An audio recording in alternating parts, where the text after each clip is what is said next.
ಮತ್ತೊಂದು ಕಡೆ ಮೈಸೂರು ಅಂತ ಹೇಳಿದ್ರೆ ವೀಣೆ ವೀಣೆ ಅಂದ್ರೆ ಮೈಸೂರು ಅನ್ನುವಂತಹ ಫೇಮಸ್ ಇರುವಂಥದ್ದು. ಏನದರ ಹಿನ್ನೆಲೆ ಅಂತ? ಮೈಸೂರಿನ ವೀಣೆ ಪರಂಪರೆ ಅದು ಹೇಳೋಕ್ಕೆ ಆಗಲ್ಲ. ಎಷ್ಟು ಜನ ವಿದ್ವಾಂಸರು ಇರ್ತಾರೆ ಅಂದರೆ ಆ್ಯಕ್ಚುಲಿ ತಂಜಾವೂರು ಮೈಸೂರು ಎರಡು ವೀಣೆಯ ಕೇಂದ್ರಗಳಾಗಿರುತ್ತೆ.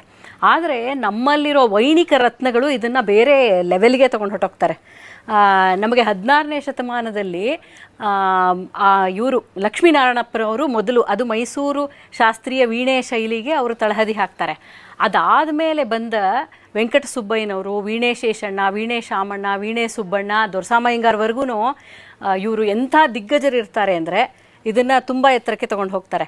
ಒಂದು ಉದಾಹರಣೆ ಕೊಡಬೇಕು ಅಂದರೆ ಅಲ್ಲಿ ಒಂಥರ ಬೇರೆ ಬೇರೆ ತಂಡಗಳಾಗ್ಬಿಟ್ಟಿರುತ್ತೆ. ಮೈಸೂರು ಶೈಲಿಯಲ್ಲಿನೇ 2 ತಂಡ ಇರುತ್ತೆ. ವೀಣೆ ಶೇಷಣ್ಣನವ್ರದ್ದು ಕೋಟೆ ತಂಡ ಅಂತ ಕರೀತಾರೆ, ಅಂದರೆ ಅವರ ಶಿಷ್ಯ ಪರಂಪರೆ. ಮತ್ತು ಅವರು ಅಗ್ರಹಾರದಲ್ಲಿ ಇನ್ನೊಂದು ತಂಡ ಇರುತ್ತೆ, ಅದು ವೀಣೆ ಸುಬ್ಬಯ್ಯನವ್ರದ್ದು, ವೀಣೆ ಶಾಮಣ್ಣನವ್ರದ್ದು.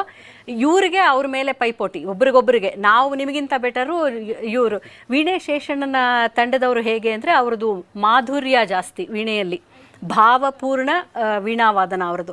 ಈ ವೀಣೆ ಶಾಮಣ್ಣನವರ ತಂಡ ಹೇಗಿರುತ್ತೆ ಅಂದರೆ ಅವರು ಇವ್ರನ್ನ ಲಯಬ್ರಹ್ಮ ಅಂತ ಕರೀತಾರೆ, ತಾಳಬ್ರಹ್ಮ ಅಂತ. ಅವರಿಗೆ ಲಯ ತಾಳದಲ್ಲಿ ಅವ್ರ ಎಕ್ಸ್ಪರ್ಟ್ಸು. ಸೊ ಇವರು ಅವರನ್ನು ಹಾಸ್ಯ ಮಾಡೋದು. ನೀವೇನೋ ತದಿಂಕಿಣ ತೋಮ್ ಗುಂಪು ಅಂತ, ಯಾಕೆಂದರೆ ಸ್ವರಗಳನ್ನು ಆಟ ಆಡಿ ನೀವು ನುಡಿಸ್ತೀರಾ. ಅವರು ನಾವು ಸ್ವರದಲ್ಲಿ ಹೇಗೆ ಮಾಡ್ತೀವಿ ನೋಡಿ, ನಮಗಿರೋ ಪರಿಣಿತಿ ನಿಮಗಿಲ್ಲ ಅಂತ ಇವರು ಅವರನ್ನು ಹಾಸ್ಯ ಮಾಡ್ತಾರೆ. ಆ ರೀತಿಯ ಪೈಪೋಟಿಯಿಂದ ಹೆಂಗೆ ಬೆಳವಣಿಗೆ ಆಗುತ್ತೆ ಅಂದರೆ, ಆ್ಯಂಡ್ ಒಬ್ಬೊಬ್ರದ್ದು ಕತೆ. ವೀಣೆ ಶೇಷಣ್ಣ ವಾಸ್ ಅ ಚೈಲ್ಡ್ ಪ್ರಾಡಜಿ. ಅವರು 6 ವರ್ಷದ ಹುಡುಗ ಅರಮನೆಗೆ ತಂದೆ ಜೊತೆ ಬಂದಿರ್ತಾರೆ. ಶಿವರಾತ್ರಿಯ ದಿನ ಅವತ್ತು ಜಾಗರಣೆ ನಡೀತಾ ಇರುತ್ತೆ. ಅರಮನೆಯಲ್ಲಿ ಸಂಗೀತ ಕಚೇರಿಗಳು ಕಂಟಿನ್ಯೂಸ್ ಆಗಿ ನಡೀತಾ ಇರುತ್ತೆ. ಅದರಲ್ಲಿ ಚಾಲೆಂಜಸ್ ಬರ್ತಾನೆ ಇರುತ್ತೆ. ಒಬ್ಬರು ಹೊರಗಡೆಯಿಂದ ಬಂದಿರೋ ವಿದ್ವಾಂಸರು ಒಂದು ಪಲ್ಲವಿಯನ್ನು ಹಾಡಿ ಇದನ್ನು ಕಂಪ್ಲೀಟ್ ಮಾಡಿ ಅಂತ ಹೇಳ್ತಾರೆ. ಅರಮನೆಯಲ್ಲಿರುವ ಸೀನಿಯರ್ ವಿದ್ವಾಂಸರುಗಳಿಗೆ ಯಾರಿಗೂ ಇದು ಸ್ವಲ್ಪ ಕಷ್ಟ ಅಂತ ಅನ್ಸುತ್ತೆ. ಆದರೆ ಈ ಚಿಕ್ಕ ಬಾಲಕ ಅವ್ರ ತಂದೆಗೆ ನಾ ಹಾಡ್ತೀನಿ ಅಂತ ಹೇಳ್ತಾ ಇರ್ತಾನೆ. ಓಕೆ, ಅದನ್ನು ನೋಡಿದ ಮುಮ್ಮಡಿ ಕೃಷ್ಣರಾಜ ಒಡೆಯರು ಹಾಡಕ್ಕೆ ಬಿಡಿ ಅಂತಾರೆ.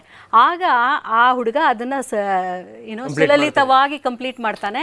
ಅದನ್ನು ನೋಡಿ ಇವರು ಸಂತೋಷಪಟ್ಟು ಅವರ ಹಾಕ್ಕೊಂಡಿರುವ ಒಂದು ಮುತ್ತಿನ ಹಾರವನ್ನೇ ಕೊಡ್ತಾರೆ. ಆ ಹುಡುಗನೇ ಮುಂದೆ ವೀಣೆ ಶೇಷಣ್ಣನವ್ರು ಆಗ್ತಾರೆ. ಇವರು ಎಷ್ಟಿದು ಅಂದರೆ ಬೇರೆ ಮಹಾರಾಜರುಗಳೆಲ್ಲ ಇವ್ರನ್ನ ಕರೆಸಿ ವೀಣಾವಾದನ ಮಾಡಿಸ್ತಾರೆ. ಬರೋಡಾ ಅವರು, ಟ್ರಿವ್ಯಾಂಕೂರು ಮತ್ತು ತಾಂಜೂರು ಎಲ್ಲರೂ. ವೀಣೆ ಶೇಷಣ್ಣನವ್ರನ್ನ ಬರೋಡಾ ಮಹಾರಾಜರು ಕರೆಸ್ಕೋತಾರೆ ಅವರ ಸಂಗೀತ ಇದನ್ನು ಕೇಳಬೇಕು ಅಂತ, ವಿದ್ಯೆಯನ್ನು ಕರೆಸ್ಕೊಳ್ಳುವಾಗ ಚಿನ್ನದ ಪಲ್ಲಕ್ಕಿಯನ್ನು ಕಳಿಸ್ತಾರಂತೆ ವೀಣೆ ಶೇಷಣ್ಣವ್ರನ್ನ ಕರೆಸ್ಕೊಳ್ಳೋಕ್ಕೆ. ಇವರು ವಾಪಸ್ ಬರುವಾಗ ನಮ್ಮ ಮಹಾರಾಜರು ನಮ್ಮ ವಿದ್ವಾಂಸರು ಇವರು ಅಂತ ತಾವೂ ಚಿನ್ನದ ಪಲ್ಲಕ್ಕಿಯಲ್ಲಿ ವೀಣೆ ಶೇಷಣ್ಣನವ್ರನ್ನ ಊರೆಲ್ಲ ಮೆರೆಸಬೇಕು ಅಂತ ಆಸೆ ಪಡ್ತಾರೆ. ಹಾಗಾಗಿ ಕಳಿಸಿದ್ರೆ ವೀಣೆ ಶೇಷಣ್ಣನವರು ಈ ಗೌರವ ನನಗೆಲ್ಲ ಸಲ್ಲಬೇಕಾಗಿರೋದು ಅಂತ ವೀಣೆಯನ್ನು ಪಲ್ಲಕ್ಕಿಯಲ್ಲಿಟ್ಟು ಪಕ್ಕದಲ್ಲಿ ಪಕ್ಕದಲ್ಲಿ